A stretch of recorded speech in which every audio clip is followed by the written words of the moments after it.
بسم الله الرحمن الرحيم سبح اسم ربك الأعلى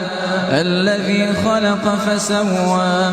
والذي قدر فهدى والذي أخرج المرعى فجعله غثاء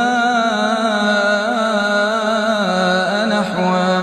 سنقرئك فلا تنسى إلا ما شاء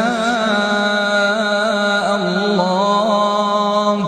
إنه يعلم الجهر وما يخفى ونيسرك لليسرى فذكر إن نفعت الذكرى سيذكر من يخشى ويتجنبها الأشقى الذي يصلى النار الكبرى ثم لا يموت فيها ولا يحيا قد أفلح من تزكى وذكر اسم ربه فصلى بل تؤثرون الحياة الدنيا والآخرة خير وأبقى